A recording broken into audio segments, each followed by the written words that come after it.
Good morning, everybody, and welcome back to ICU with Karla Sue, where we learn to shine our bright lights through mindset, music, and movement. I'm so excited because today we have an extraordinary woman on the show. Her name is Lynn Lewis, and she is a special guest for this September Suicide Month. She has a story to share of survival of suicide in her family and a transformation in her life and contributions to the world. I know this is going to be wonderful, so grab your tea and join me. Check this out first, though. Hi everyone, I am Sinead from Bredor. I'm from Johannesburg, South Africa.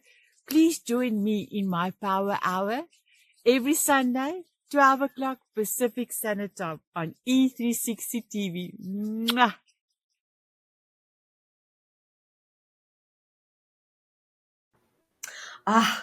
Hello and welcome, Ms. Lewis. Welcome to ICU with Sue. We are going to get into some intensive soul recovery today. Thank you for joining us.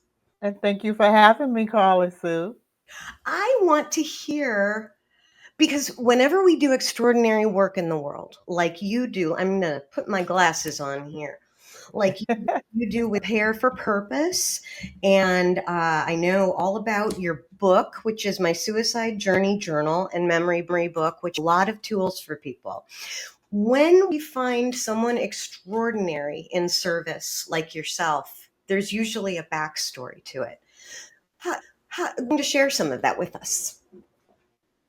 Sure, thank you for asking. So, Mhm. my backstory and the reason why I got to where I am today as a grief educator is that 5 years ago, on April 4th, August 4th, Mm. 2019, my 30-year-old son passed away unexpectedly, gut wrenching, heartbreaking situation. It was suicide, and it happened 5 hours away from where I live. My husband and I live.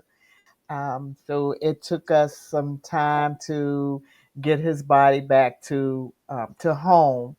And so for about 2.5 weeks, we were just dealing with all of that.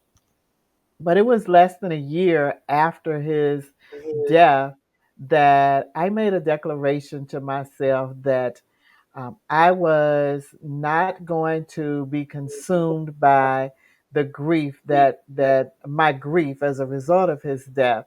And when I say not be consumed, I meant to not die with my child. I was not going to allow that grief to become my life. I was choosing to continue to live a meaningful and impactful life despite the tragic death of my son.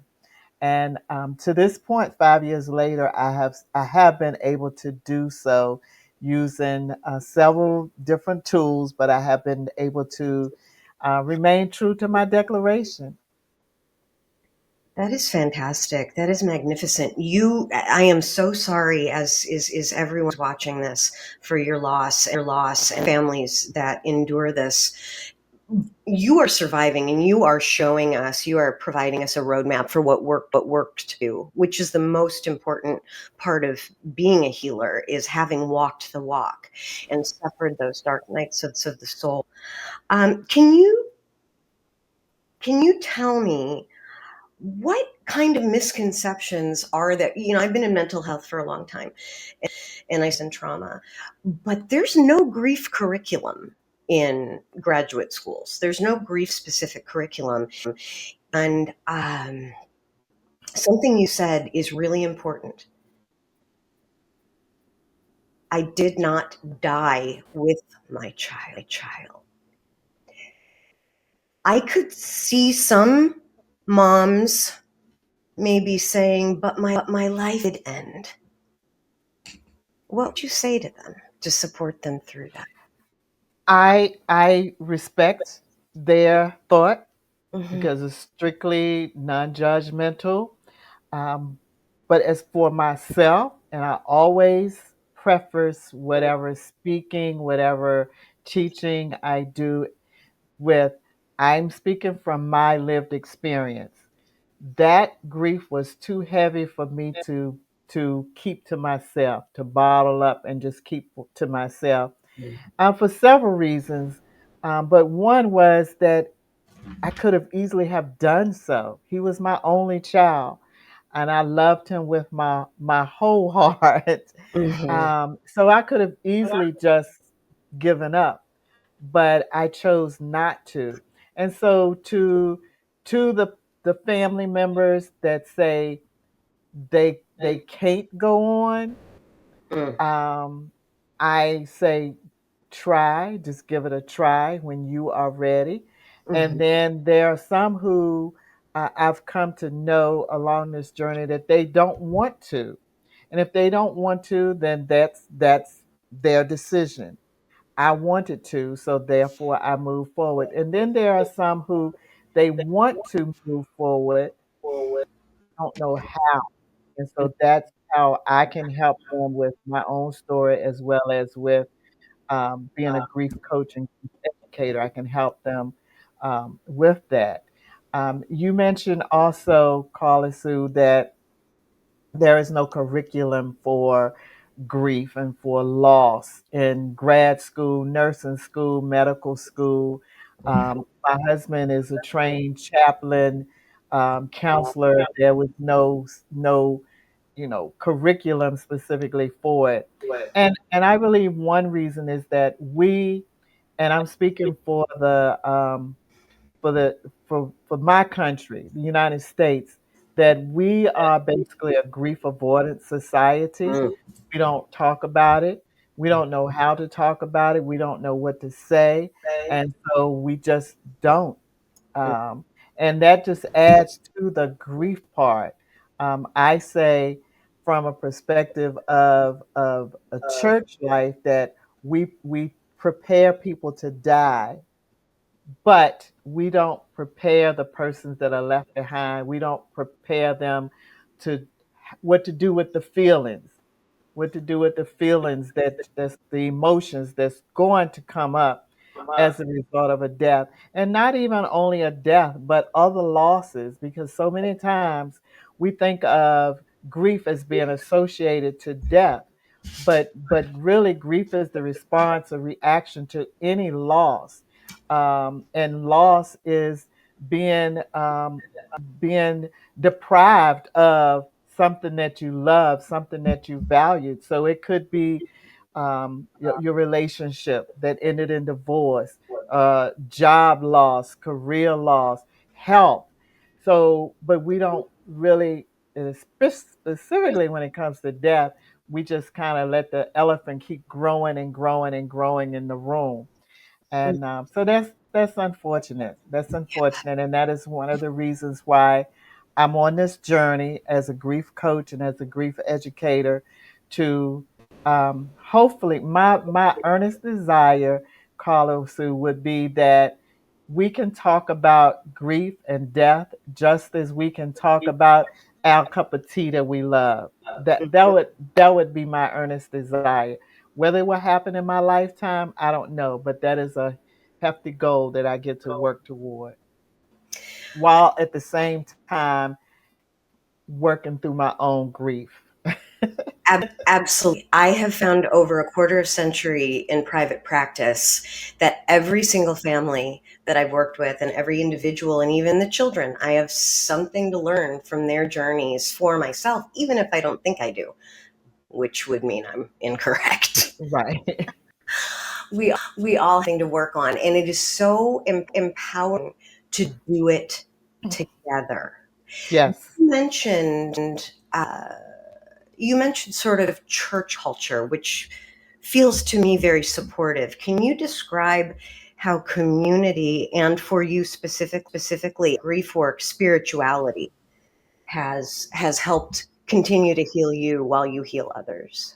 Oh, definitely. So my church life, my spirituality, as a Christian has been very beneficial. It's part of that foundation that keeps me up. My church family very supportive. Of course, my birth family, my biological family, friends, community.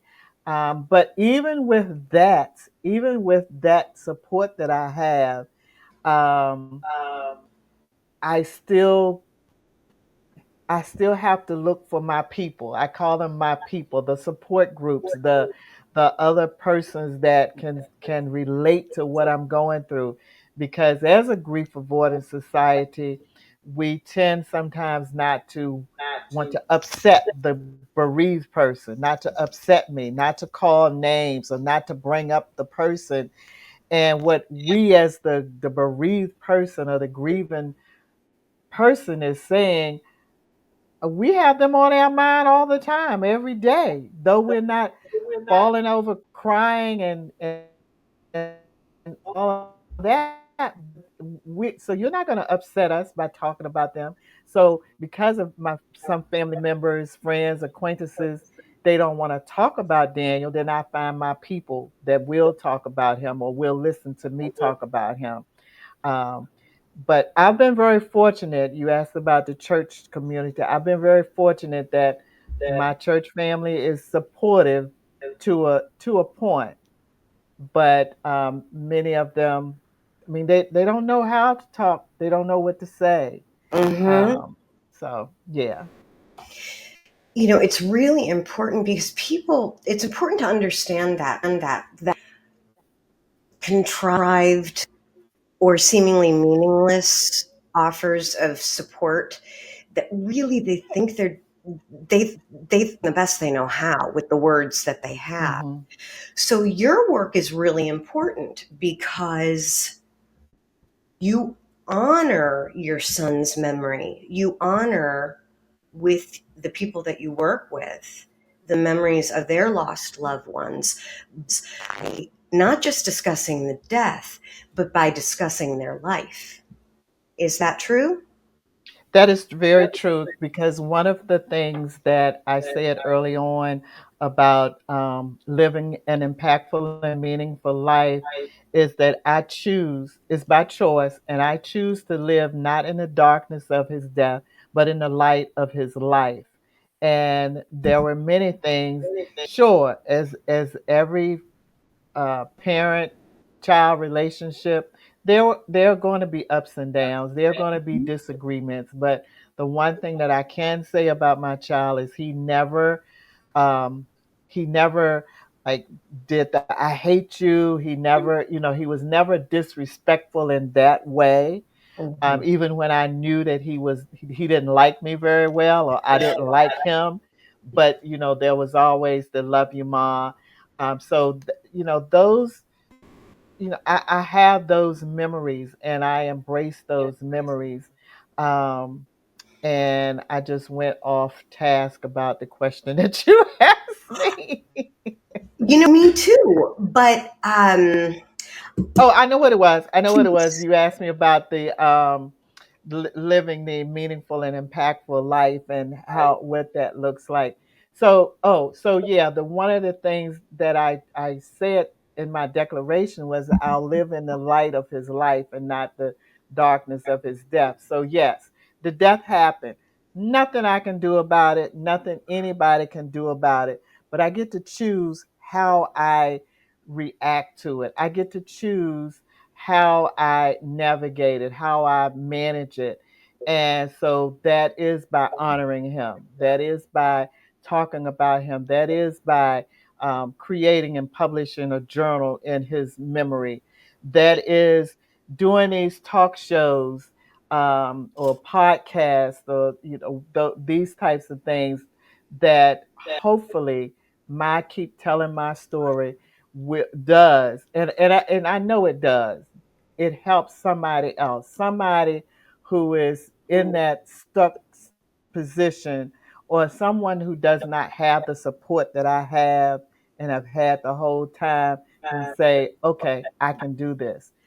So that's how I continue to honor his life, and why he did what he did, I don't know, and I'll probably never know. I probably will never know. That doesn't keep me from asking why, but I'll probably never get that answer.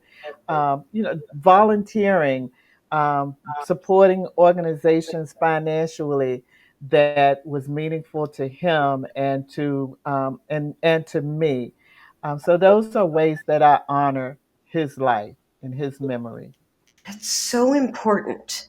That is so important for people to hear, because you are absolutely correct. From my experience in the field, we avoid uncomfortable emotions Yeah. in the U.S. We just avoid discomfort, and grief and loss has got to be Hmm. top of the list. Um, Sometimes people, I have found, because they don't know the words, they do avoid talking about it. And there almost becomes this feeling that we can't speak about our lost loved one. Um, in the Harry Potter movies, people talk about you know who, and they won't Mm. speak his name because of the power of speaking. Can you speak to that? I bet you can. uh, yes, I can. Now, of course, remember, I'm speaking from my personal experience, and this is what works for me. I want you to speak his name. I'm actually working on an event. It's still in the recesses of my mind right now, but an event for mothers or persons who have, um, have lost a loved one. It's going to be just say their name. Just say their name. It's okay to say their name. Again, speaking from my experience, I want you to say his name, and I believe that there are others likewise. Just say their name. He was a he. He was not an it. He had a name. He has a name, Daniel Brooks Lewis, and so that's going to be something else that will honor his life as well as the lives of other children that have gone to their next life before their parents did. But yeah, I don't know. People just they don't know, the longer I've been on this journey, 5 years now. Um, I give people more grace because they don't know what to say. And so I give people the opportunity to say what it's to talk, to let them know it's okay. But some people are still so uncomfortable that they still cannot do it. And I don't hold it against them. I just move on. I move on. Today, I was having a conversation with a family member, and I was sharing with the family member about this. The month of August was kind of challenging for me, and I just said to the person, because this was the 5 year milestone of Daniel's death. Yeah. And the person just said, and kept the conversation moving to the rest of what. So it was like, talk Just about it. I felt like they didn't want to upset me. I mm, want to talk about it. I'm giving you the opportunity. So it's just one of those things. Now I have friends because I'm now a member of this club that I didn't get a choice to say no, I don't want to be a part of. Some friends now who they just are not able. They don't want to engage in conversation about their person, and that's quite okay. That's quite okay. But for me and for others, for those of us who want to, and sometimes you may have to just ask, Lynn, is it okay if I talk about Daniel? Are you okay with me talking about Daniel? Let me say yes or no. And I'm always going to say yes, even if it's on one of my days that I'm kind of weepy or feeling sad. Yes, yes. And yes, three persons since he's passed away, three, maybe four, have reached out to me that I didn't know anything. No, yes, that I didn't know anything about them. They reached out to me through social media and to let me know that, they were friends, they were connected, they had some kind of connection.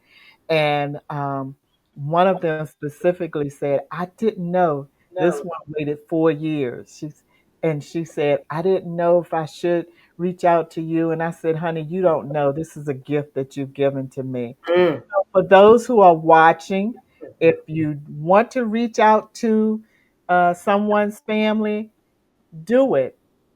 But be prepared in case they don't want to talk to you. Then it's okay. But you did your piece, because you may have find someone like me that welcomed the opportunity to know that you were friends, to hear about some of the things that you all did. So yeah, that's my take on that. That's really useful because people don't know what the heck they're doing with grief and loss. And that just gives people permission when you really Hmm. don't know what to say because there's nothing you can say that'll help in any way. It's better to just ask, how can I support Hmm. you? Do Yes. Yes. And and instead of saying things like, I know how you feel, or mm, they you had them for X number of years, just do what you just now said.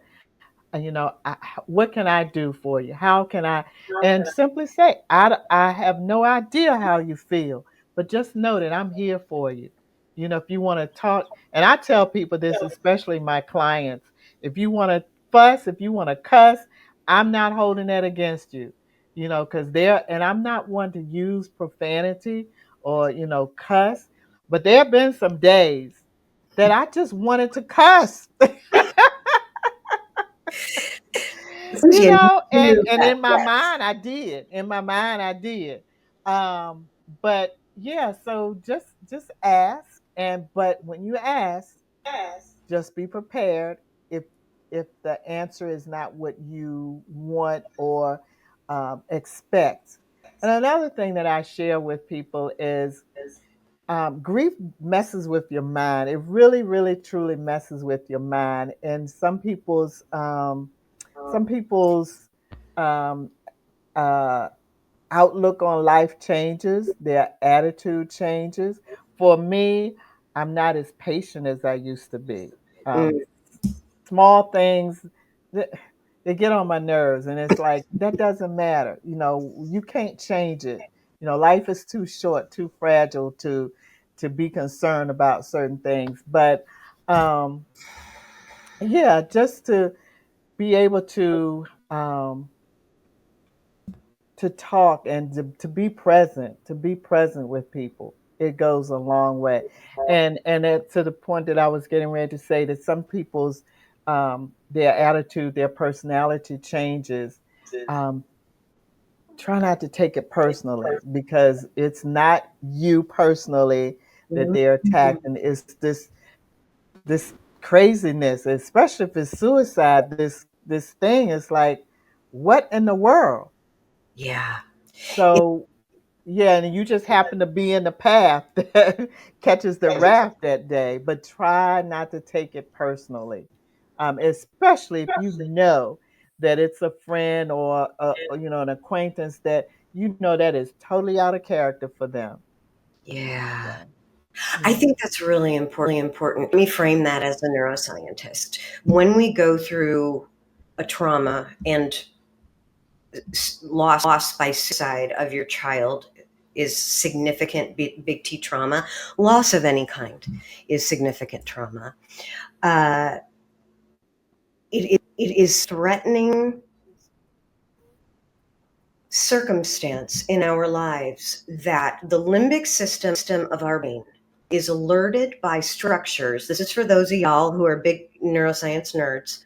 By the amygdala. The amygdala goes, woo, woo, we detect a threat. Higher limbic system gets involved and literally and purposely shuts down our prefrontal cortex with all of Hmm. our executive functioning. So when you are in an emotional state of survival, you may not have a filter. So what Ms. Lewis Right. is sharing is you may see some behavior that seems strange out of people and maybe off. Try to understand it in terms of not only healing as a person, but the brain is resettling Hmm. the trauma. So that's for y'all. Thank you. Thank you. Yeah. Thank you for explaining that scientifically. I just know something happens. Because I'm not, a therapist or a scientist, so I don't know how to explain. But thank you. Yes, absolutely. Absolutely. I love it. We need every single healer out there. Each one of Mhm. us has her own unique healing signature. And we say things, we present things in ways that other people don't, and vice versa. And we never know who we're working with, what they need to hear. Right. Right. So more compassionate service healers on the ground that have, the better it is for all of us. And it sounds like when you said that you're that you find that you're impatient or more irritable, that's common. That's really, really common as part of PTSD. But also, I wonder about the spiritual perspective in how we prioritize what we spend our time and energy on.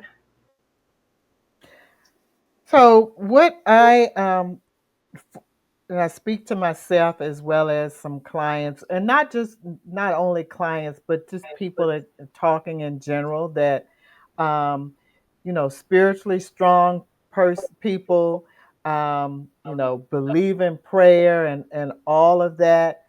And then when tragedy happens and Mm, they're struggling mhm. with their spirituality. Yeah. And so for me, and this is why I tell others this is what works for me, is it's almost like two separate things. Hmm. And it kind of goes back to what you explained scientifically. This trauma happened, but um that does not mean that my faith is wavering. That does not mean that my belief is going away. It's just this happened. This happened.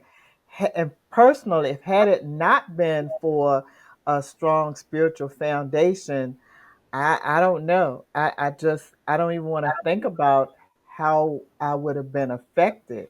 Mhm. Now for some, again, they just, it's how could God allow this to happen, and the anger and all of that. Again, I don't judge, but I just say you you can be mad. It's okay. You've Mhm. experienced a traumatic event. It's okay to be mad, and all of those things. And what I say is, God ain't he ain't scared of you being mad, or you fussing, or you cussing, or you not speaking to him. That's okay. Um, so It is. it's yeah, it can be a mixture. And I go back to my word. My word is choice. Choice. Choice. Choice. Choice, Carla Sue. You can choose to be mad and angry and withdrawn. If that works for you, that works for you. Or you can choose to say, you know what? I can't fix it. I can't do anything about it, but I am not going to wallow in it. I'm not going to sit in it. I'm not going to just sit here and ruminate and ruminate and ruminate. I'm not trying to forget my child. I'm never going to forget him. I'm working hard not to forget what his voice sounded like, what he smelled like, his hug.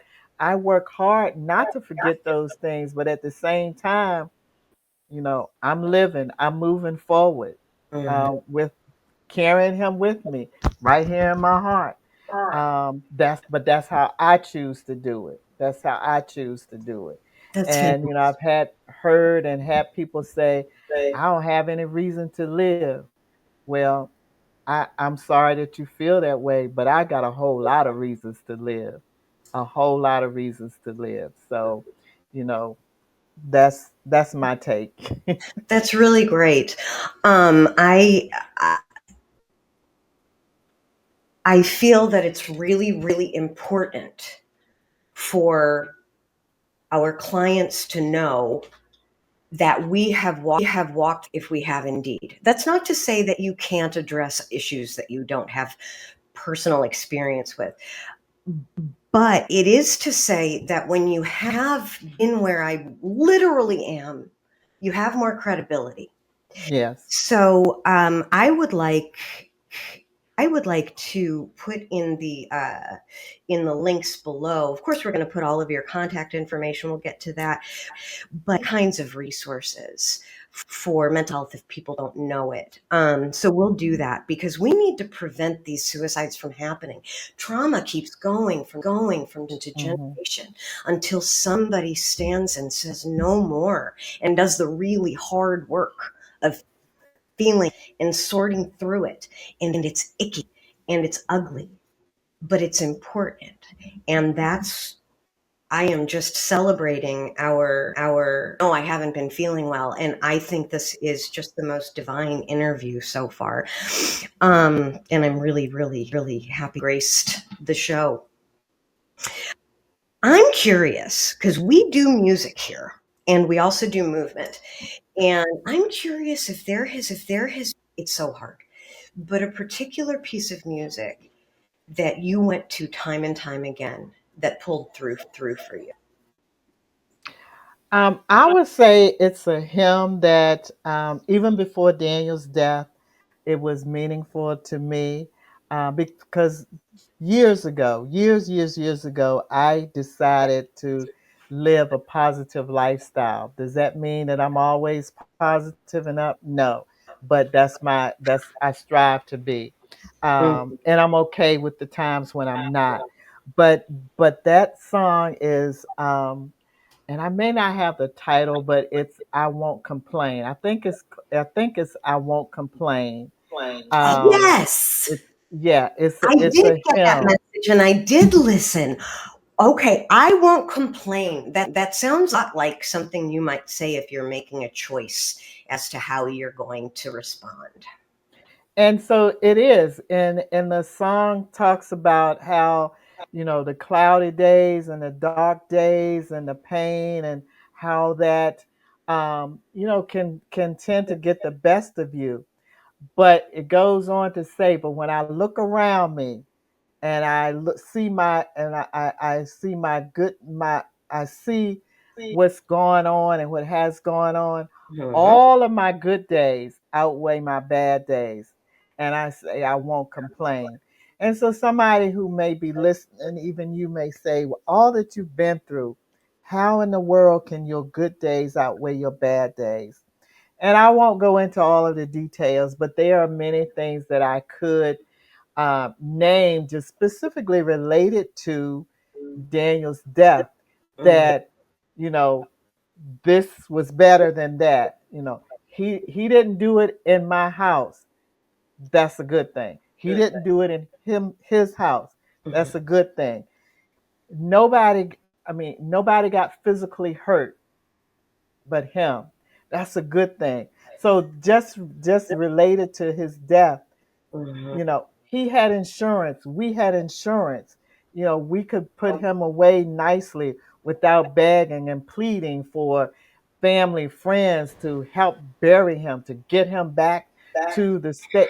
All of my good days outweigh my bad days. You know, yes, I only had him for 30 years, but I had him for 30 years. And he left here knowing that he was loved. He did not leave here that we had had an argument or a disagreement or any kind of fight or we're not speaking to each other. Good days. And as bad as I wish I could hear his voice say, hey mom, but I all of my good days outweigh my bad days. And so that's the song. When I find myself going down the dark rabbit hole, when I find myself wallowing and ruminating on the why and what did we miss, why didn't we know, what was going on. Um, Still, I always go back to, but all of my good days, they outweigh those bad days. And And so that's that's the song all that I we hang need. on to. Yeah, that's all we need. Is that hang on to it. just that much better? When I was going through one of my big losses, out of many in my life, I wrote many songs. Actually, Mm, my TV show song is one of my original songs, Surfer Girl, where I found refuge in the beauty of a guitar that mm. was just enough to keep me hanging on. I wrote another song called Ruminations. Oh, Can I share a little bit with you? oh, sure. Okay, let's see if I remember. Nothing means anything, means something means nothing. But what does all mean to me? If anything means something, something to someone, let me go, let me be free from nothings that taunt without something to understand, make any sense. It's those circular nothings that something and leaving me alone again. That's a Beautiful. grief song. And It is. it makes you feel better when you write it down. Mm-hmm. Mm-hmm. Thank you for letting me share it with you. Oh, sure. Another thing we do here at ICU with Karla Sue is we do movement. And we how movement shifts our affective state, because our emotions in our movement and our postures. So I'm taking my red light belt off so that I can move around. For those of you at home, so red light helps. When you work with a client, the client that isn't ready to open up yet, it's still too raw and they can't do the work.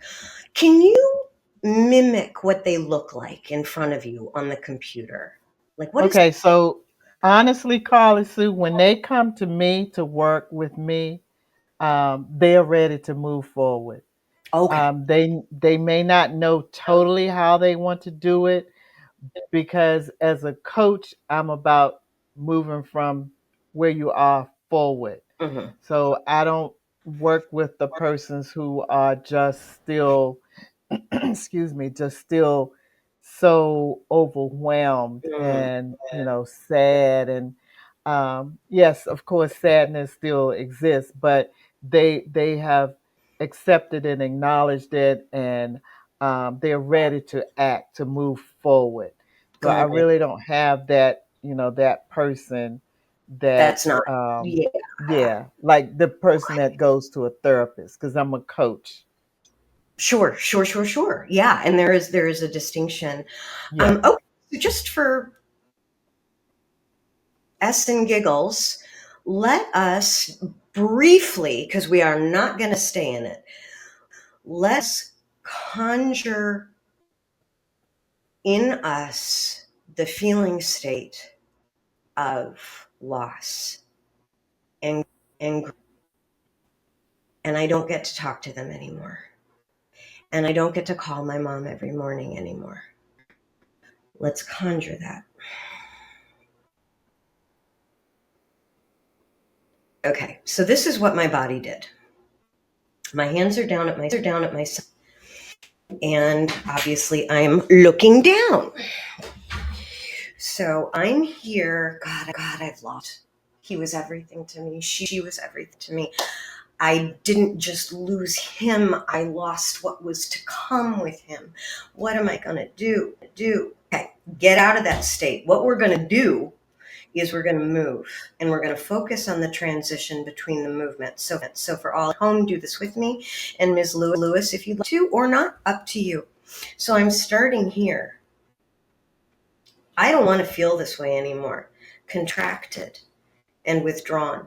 And I'm not looking at anything, and nobody can look into me.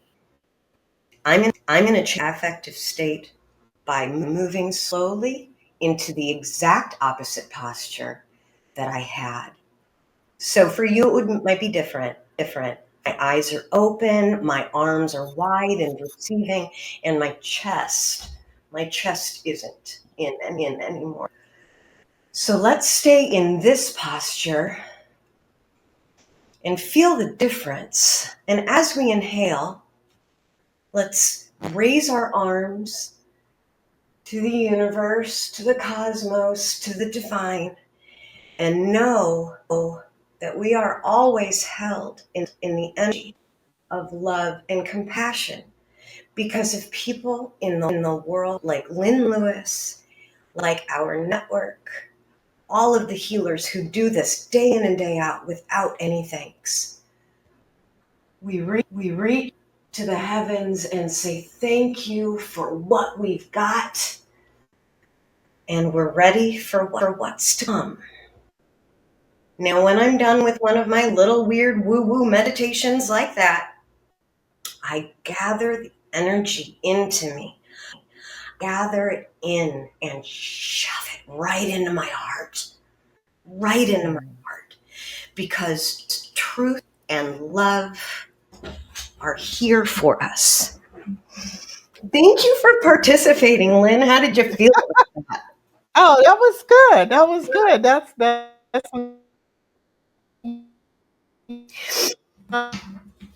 I think we. one that my clients is I'll just do a little like 3 to 5 minute, deep breathing, just Mm, breathing exercise. Yes, mhm. I do that, because we all, regardless of what mood you're in, we can all use that to kind of transition, to Absolutely. be present. So, no, that was good. Thank you for Good. I'm sharing. so glad you did it because it's a little weird. It feels a little strange, and you're like, why am I doing this? And will I look foolish? And really, it doesn't matter because if it feels good, then that's the right, and the right thing is always the right Yes. thing to do if we're talking about elevated pursuits, of course. Um, so, what we just did there is we felt the movement between the deflated state, expanded and solid state. And then we further enhanced it with slow movement. It's sort of like Tai Chi, which I have expertise in. Mm, But it's sort of just like slow, intentional movement, moving the energy around and nourishing our hearts out every day, don't we? mm, My mhm. goodness.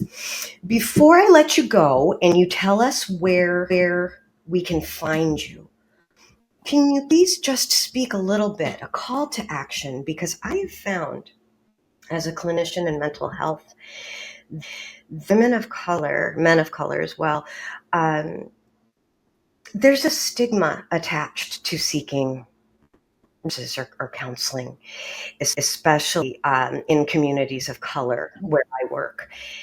What would you say to other families of who have never heard of this strange thing of joining a grief group? The first thing that comes to mind, Karla Sue, is I would probably use an analogy. If you have a broken arm, Mm, mm, you know that it's broken, you know that you can't fix it on your own, then you would do something about it. You would go to the doctor, the ER, the mm, ortho, and you would follow directions. And you may have to go to a group of doctors. You may go to your emergency room. They will send you to to an ortho. The ortho is going to send you to PT. Then somebody may send you to your regular doctor to follow up. And this could go on for 3 months. Well, the same thing. And if you don't do anything about that broken arm, eventually it's going to become infected. It's going to become no good to you. You may even have to have it amputated because it's broken. mm. If it heals on its own, it's going to be deformed. Okay? So think about your grief, your loss as it's something that has happened that you need some help with getting it usable, getting your mind back in order. So try a group, a support group. You know, try a therapist, try a counselor, and it's okay. Just like if you went to one doctor and you didn't like them, then you would find another doctor. Same thing with the counselor, therapist. Uh, Try someone else. It may be somebody else in the same group, but try someone else until you get the help that you can use. And no, life is never ever going to be the same. Just like that broken arm, it's never ever going to be the exact same because it was broken. Yeah. Now, death doesn't cause you to be broken, but your life is going to be different. So be okay with trying, uh, you know, getting some support. Hmm. And then if it doesn't work for you, it doesn't work for you. But you've tried to help yourself. But the very number one thing I would say to anyone is to breathe. Mm. Allow yourself to breathe. You know, check in with yourself. How are your shoulders hunched over? Are you constantly clenching your teeth and those types of things? So allow yourself to breathe. Give yourself permission to grieve, because grieving is that whole process of, figuring out life after loss. Mhm. Give yourself permission to grieve. Um, and decide how you want to honor the memory of your loved one. Loved one might be a friend, a distant relative. It's not necessarily someone that's, like a Yeah. child or a parent. And the one that love the most is practice self love unapologetically. Decide for yourself that you are worth the living on, despite what has happened. Just practice self love unapologetically, and figure out what that looks like for you.